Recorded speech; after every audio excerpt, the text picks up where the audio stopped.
Hey guys, this is AC Lockyer, and hey, this is Building a Lifestyle Business presented by Soft Wash Systems. And this is where we're just profiling some of the people that we know in business about why did they start the business, what drives them, what are they passionate about, and how do you build a business that supports your lifestyle. And this week, we have Jared Reeves on here with certified cleaning. And it's certified. I know you have certified soft wash, you have certified cleaning solutions, you kind of have the certified empire that you're working on. But tell us just a little bit about your business because we don't want to focus necessarily on the sticks and bricks of the business, but the name of your business, where you're at, what markets you serve, just so people know who you are. Yeah, so thanks for having me on, by the way. Yeah. So just a quick overview of our business. So we're certified clean care.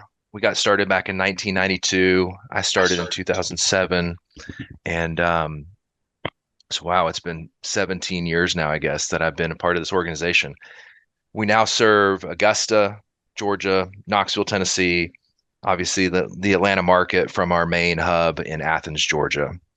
And we do everything from exterior cleaning, interior cleaning, and water damage mold remediation.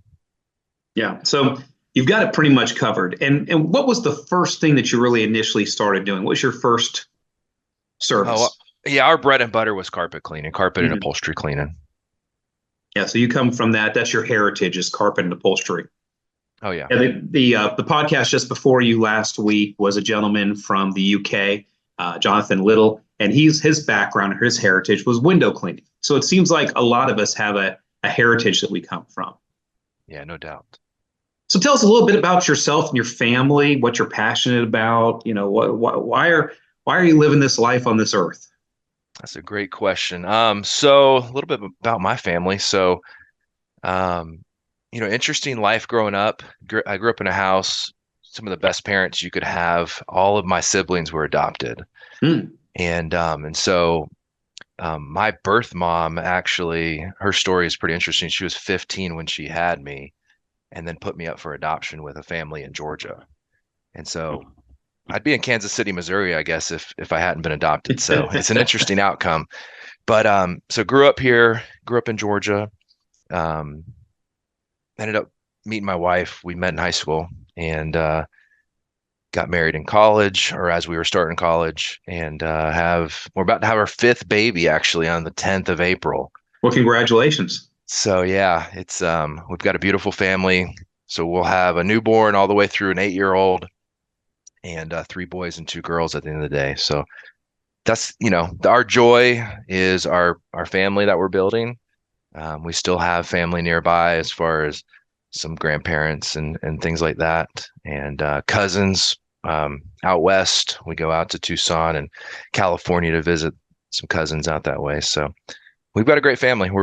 It's what we're building's been pretty fun and enjoyable as far as that goes. So So cool little thing you said. We share something in the fact that I'm the only natural born child of my family. Both of my sisters are adopted, and how we got into that is we were part of a organization called Christian Family Services, and so when teenage moms or unwed mothers ended up getting pregnant, they didn't know what to do. They certainly didn't want to have an abortion, because you could have not even ended up in Kansas City, oh, true. and you could have not been born at all. And so we would, when they would have the babies, they hadn't found their forever home yet, or they were still going through the paperwork and stuff like that. So we would get these brand new 1 day old babies delivered to our house, and or we'd have to go pick them up in Gainesville, Florida, and we would take care of them for usually 3 months or less until their forever home was ready. And so we would sometimes get 2 to 3 babies per year, and Wow. it really got hard giving them up. And so we actually put our name in for the rotation. My parents did, and said, okay, we've got a son, but my mom had female problems and ended up losing her first baby. And then when she got pregnant with me, she had to go on bed rest, and then after that, she had to have a hysterectomy. And so didn't have the ability to have any more children. And so when I was 13 years old, we adopted my first sister, Heather, and we said we wanted to have one that we didn't have to give up. And then I actually ended up kind of taking over Heather and stealing her from my mom, and because I love babies. And my mom actually, it was just like this. Well, you've kind of pretty much stolen Heather away from me, so I want another. Like they were puppies or something. And so we adopted another one, and the other one was a Cherokee Indian girl. But even though she was Cherokee Indian, she was blonde hair, blue eyed. But because she was more than 1/8 Indian, only Indians can adopt Indians. So my family, I'm 1/8 Indian, and my mom's a quarter. And so we adopted Allison, and when I was 15 years old. So I've got two sisters that are 13 and 15 years younger than me that are both adopted, probably from a very similar situation as yours. So it's a ministry, really. Oh yeah, my parents decided to do foster care, and then that turned into some adoptions of the siblings. So Yeah. I definitely understand. And it's different when you're bringing kids into the home that are 5, 6, 12, Oh yeah. 13. I mean, it's a different dynamic. It takes a special, your parents are special too. So, Yeah. Yeah. Yeah. So how many siblings do you have? so there was 5 of us. Yeah. 5 of you guys. Yeah. Unfortunately, I've lost 2 brothers already. So, Mm. but yeah, there were 5 of us growing up. It was a full house. So, Well, you've caught up with your parents now. yeah. And we're done. Are you done? Are you going to get the We're done. You got any recommendations? I'm looking. So good, good. Yes. It'd be like freedom. exactly. My wife said, we're not doing this again. So I said, okay. Yep. Very, very cool. Yeah, because if you've done 5 at 8 years, that's like a kid every 18 months. Yep. Yeah, Yeah. it's been a ride. So Wow. Wow. Incredible. It's been more of a ride for your wife than it has been for you. well, and I think what makes it even more of a ride for her is we're also building a business this whole Yeah. time. Yeah. So literally the year I bought into the business, we had our first child. So yeah, Wow. it's been a ride. Incredible. Incredible. So cool. So, when you think about this, you said that you've been involved in this business now for 17 years, Yeah. and Since then you bought 2007. bought into the business how many years ago? So I bought the business in 2015. Okay. And so I've heard your story before. You were a trusted team member, and you were working in this business for the gentleman that owned it before you. And usually the question I ask people at this point is why did you want to become an entrepreneur? But the question for you is a little different. It's why did you want to buy out this business and take it over and make it yours and become an entrepreneur? Yeah, I mean, so the answer to that question is actually pretty simple. So I was always an entrepreneur as a kid. It didn't matter if we were selling, the popcorn or the Yeah. cheesecakes or whatever door to door. I was always going to neighbors' doors and selling stuff. Had the lawn care business, all that kind of stuff. We started a window cleaning company in college, actually, while I was working here, and I was using the customer list from here to clean their windows too. Wow. Which was kind of cool. But I had a special mentor, the owner of this company of Certified, and so I was going to the University of Georgia. I was getting ready to graduate, looking at the job, world, and going, do I want to go to Atlanta? Do I want to go corporate? I really love small business. I love, at the end of the day, if you go to a corporate job, that ladder, if you want to be at the top, is very, very long. Mm-hmm. At a small business, it's not very long. It's a couple steps, maybe Yes, it one or is. two, And so we were going to partner up, actually. A lot of people don't know that. And but he was kind of wanting to go one direction, and I was young and hungry and wanted to go another direction. We kind of realized that, hey, it's probably best if you just buy this outright. Sure. And or otherwise we're going to be bumping heads over marketing budgets and lead Yes. direction, and should we buy vehicles and all that kind of stuff. So Yeah. I always knew I was, going to be a business owner, I guess, from a young age. Had a really, really special neighbor growing up as a kid, Mr. Wynn, and he had a janitorial company. Very small, but I have memories of riding around with him when I was 10, 11, 12 years old. Looking back, I was probably just some company for Mm-hmm. an older man running a buffer and doing janitorial counts. But I learned a lot from him as far Mm. as, from the cleaning world, and just it was crazy. I think I was getting paid like $20 an hour as a kid too. It was pretty Wow. nuts. But But yeah, I mean, I've always been pushed, I feel like, to this direction. It just made sense since I was already 7 years into the organization here at Certified. I'm like, why am I going to go start over? I'm already here. So Well, and you made you talked about something just a second there ago there with Mr. Wynn, and you said I was making $20 an hour as a young man or a kid or something like that. yeah, And it's because I know in the janitorial business, sometimes they'll give you accounts and they'll give you a percentage of the account, and you're out there hustling, and depending how quickly you do the job, how right. many accounts. Because I did that in college. I cleaned office buildings and stuff like that, and buffed and polished floors, and got on my hands and knees with a scraper, cleaned everything out of the corners and everything before I used the ectophane wax on the floors and all. And I mean, I've always been a cleaner. Even my dad's businesses, he made me clean everything, Oh yeah. and you develop a fetish for it. But you were really, I assume, making $20 an hour. He didn't pay you $20 an hour. You hustled, and you were getting some sort of performance pay then, correct? Yeah, for sure. I mean, yeah, I just did whatever he asked me to do. And he kind of helped me launch some lawn care businesses and things like that. He was just a mentor without me even realizing that he was a mentor. For some reason, when I was a young kid, I liked hanging out with old people. And Yeah. I remember the McCanns next door and the Winds across the street and the Savages. And I would go and visit with these people as a kid.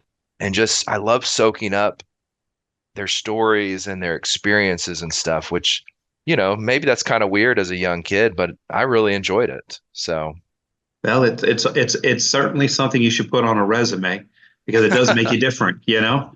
totally. I remember my Mr. Win was a guy named Stan Shoemaker. When I went to Abilene Christian University, I was looking for a job, and I went into their jobs, department there at Abilene Christian University, and some of the local community businesses would advertise there. And Stan Shoemaker, his name of his company was Morningside Cleaning Services. Yeah, Morningstar. And so I called him up on the phone and applied and went and interviewed. And next thing I know, I was steam cleaning carpets and buffing floors and cleaning medical offices and doing it at night so I could do my classes. But I loved listening to Stan. He was in his 50s, which back then we felt like, man, that's so old. Guy's 50 years old. I can't believe he can hardly walk. And I just loved listening to him. He told stories. He was an old missionary, and he'd moved back to Abilene and started his business, but he was out in the mission field for 20 years. And it was cool. So that's definitely, you get a lot of wisdom and learn a lot of stuff. That's a gold nugget right there from So old much to learn age. from our elders. So 100%. Yeah. So, okay, so you started this business and everything else, and you realized that you didn't want to beat the man to be the man. You just wanted to and climb the corporate ladder. You just wanted to be the man and go ahead and buy out the business that you're working for, be the man, so that you could be married and have kids and support your lifestyle and everything else. What does building a lifestyle business mean to you when I say that phrase? Hmm.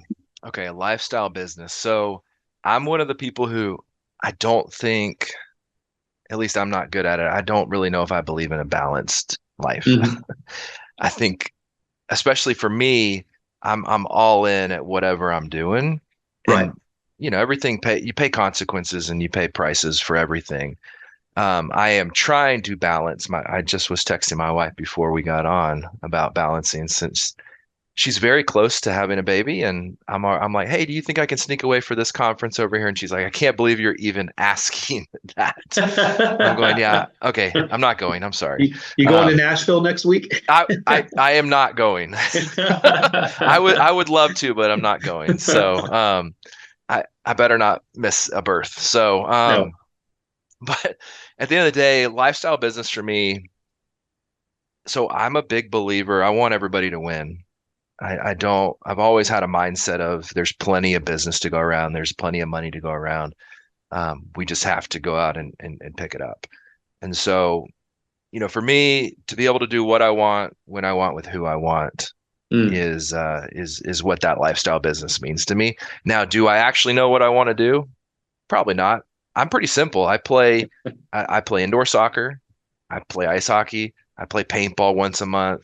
I like to play. Hmm. And then I coach my kids' soccer teams. I do all those kind of things. That's all I want right now, and to build a business that's going to flourish and bless other people and, help them reach their dreams. Now, when I see something cool, I'll go, oh, we should do that too, and then we Right. go do it. So So you're in that season in your life when you have young kids and you're building a business and building a family. Coaching the kids' soccer teams, spending time with the family, and having the freedom to take off from work when you need to and stuff like that is just a big part of your lifestyle right now. I remember back when, because how old are you now? I'm 37, 38. Goodness 37, gracious. 38. So 38. Yeah. I remember when I was 35 years old, I was watching TV and decided I wanted to. So watching the redfish tour, redfish Yeah. fishing on TV, redfish tour. And it said at the end of it, it said, "Hey, if you think that you can outfish the pros, why don't you come on out and join the redfish tour?" And they had a website where you could go and register for the redfish tour and everything. And I went, man, I think I'm going to go fish the redfish tour. And my business, because it was pretty much turnkey at that point, allowed me to do that. I was already fishing 150 days a year plus. And I went, well, instead of just going to Mosquito Lagoon and fish, I'll just go on the road and fish. And and so now my kids were a little older than your kids are because my wife and I started early. I had my last kid when I was 25, and we were done after that. And so my kids were in school during the week, and I was still even coaching the football teams and doing the baseball team and stuff like that. But that season in your life, the business giving you freedom is a big deal. But freedom without cash flow, you got to have the cash flow too to go do the things that you want to do, and that's a big deal too. Yeah, no doubt. Yeah. So, so you mentioned that you had done janitorial work, you had done some window cleaning, you got into this business. What do you think really attracted you to or built you for doing the cleaning industry? Because the cleaning industry's you don't land here by accident. It's not. A lot of people look at people when they know they're in the cleaning industry, like you're doing pressure washing or something like that. They're like, "Oh, that's cool." So when your old job picks up and the economy turns around, you're going to go back to that.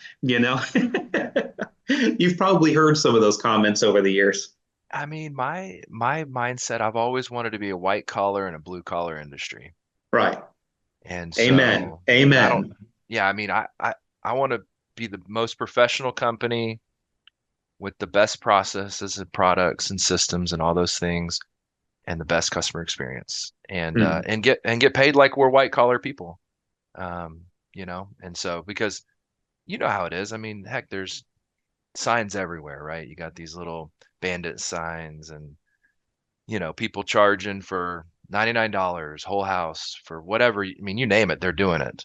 Or at least they're telling people they're doing it. They're really not, right? But Yeah, they're really not. 99 is the tease to get the phone call. it's a bait and switch. So, Right. but I don't know where I learned that from my mentor, blue collar or white collar in a blue collar industry. Probably came from Howard Partridge or something. Who knows where Or he Joe got it from? Polish. Or Joe Polish. Yeah, Yeah. we were part of them back in years and years ago. So, but I would say, another saying that kind of pushed me this way is, hopefully I get this right, but serve the classes, live with the masses. Serve the masses, live with the classes. Did I just say that twice? It's supposed to No, be no, flipped no. around. Yeah, yeah. If you serve the classes, you live with the masses. If you serve the masses, you live with the classes. So Exactly. you did reverse it. So what does that mean? Delve into that. Explain that. Yeah, so I mean, it kind of answers why we got into the exterior cleaning. So, you know, we really, really did a fantastic job at carpet cleaning and Hmm. upholstery, and we added area rugs and we added, we started adding these things that made sense because we're in the home. Um, and we did the window clean, whatever. we started having people go, well, what about the outside of my house? I'm going, Right. well, that's a great question. And so we were kind of looking into it pretty hard. I'm trying to think when I actually got introduced to you guys. I feel like I went to the huge convention in Atlanta, Hmm. maybe like 2018, 2019. Was doing a lot of research and just making sure I don't want to fail.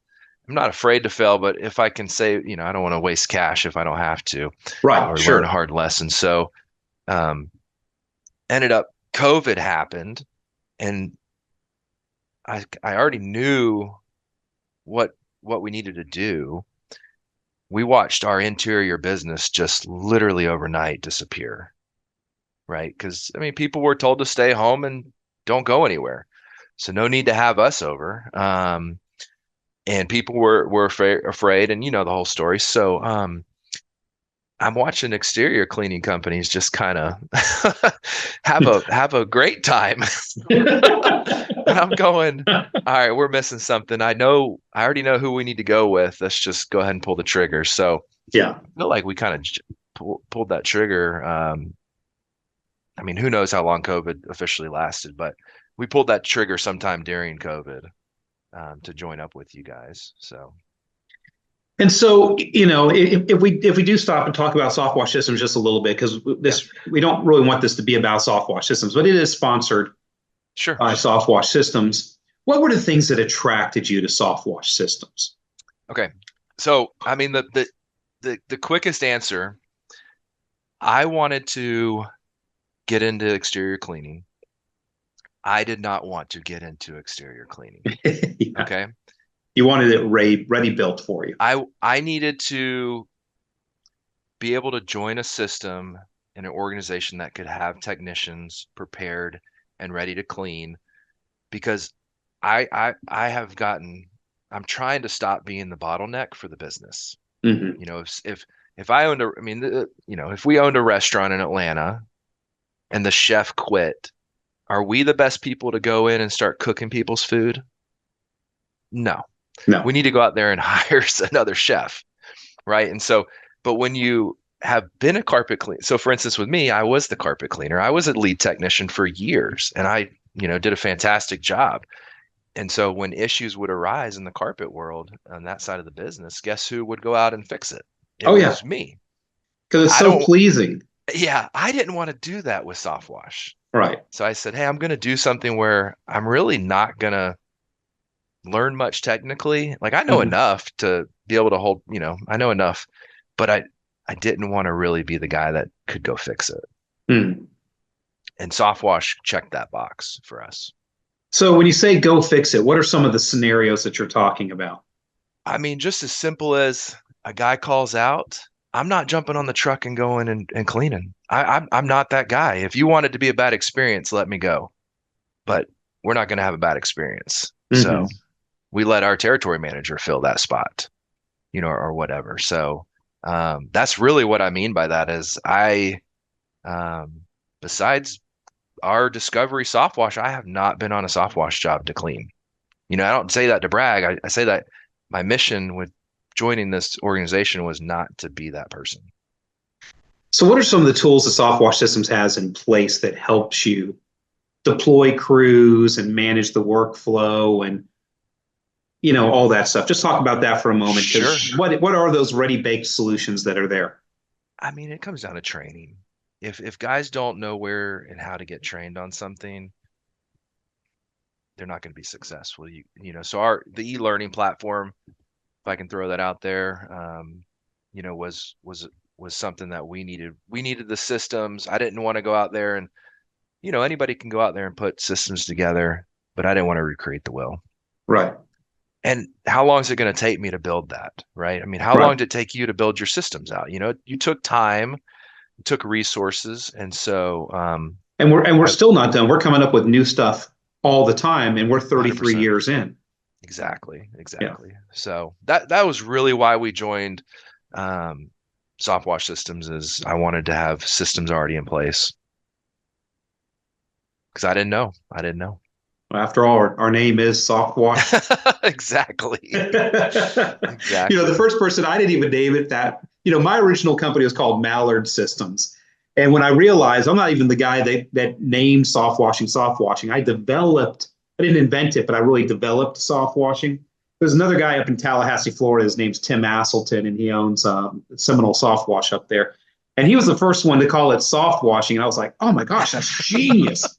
When I was starting this company, I jumped online. I went, well, it used to be called Mallard Systems. And I said, oh, I'll call myself Softwash Systems. Let me see if anybody's using that URL.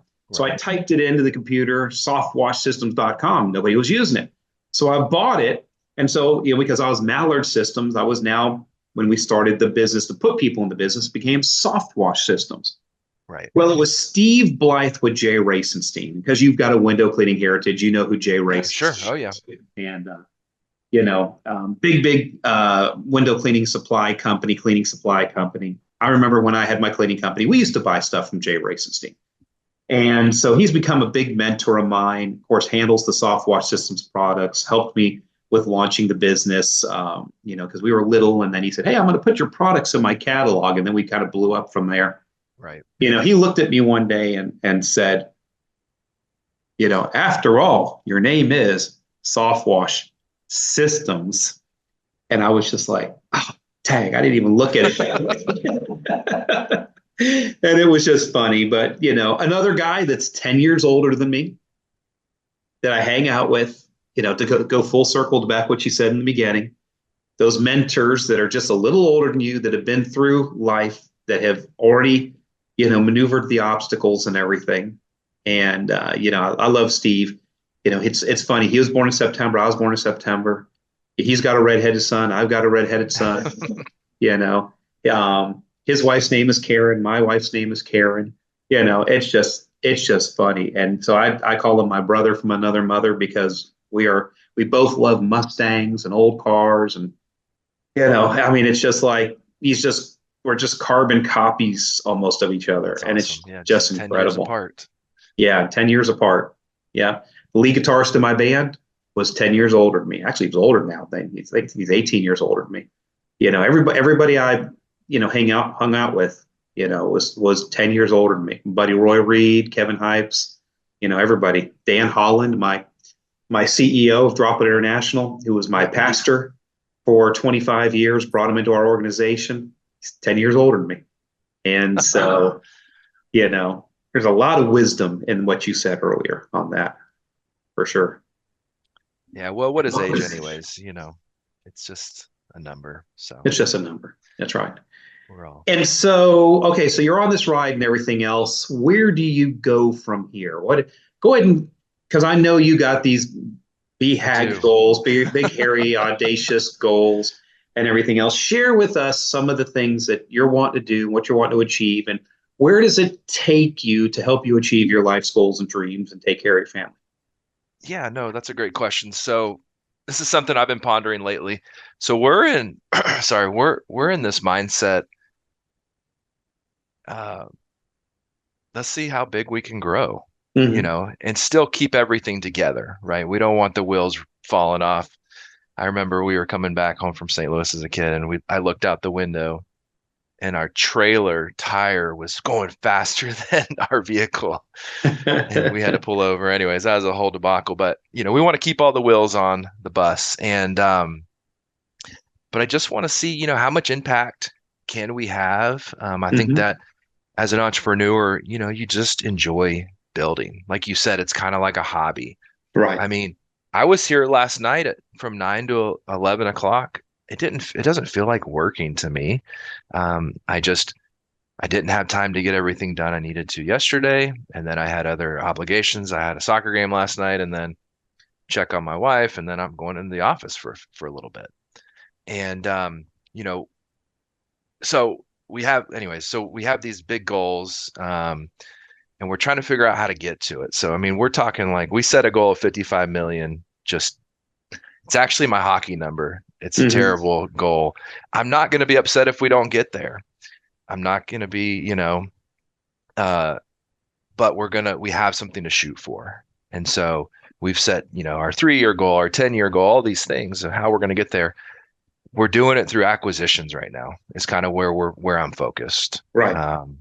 And so it is really hard to start up. We've gone to markets and started from scratch with our brand that we get so caught up on sometimes. And I'm going, man, that's a lot of work. It's going to take a long time. Why don't we buy some customer list? Why don't we acquire Oh some yeah. some Yeah. best in class companies Yes. and then just either bolt them on or run them as their own um, through our call center here in Athens. So that's kind of what we're doing and where we're going. Um, and then sky's the limit, till we're So done. what does that do for you? Yeah. So, I mean, it goes back to freedom, I think. Like a lot of people might say, you don't actually have any freedom. In my mind, I do.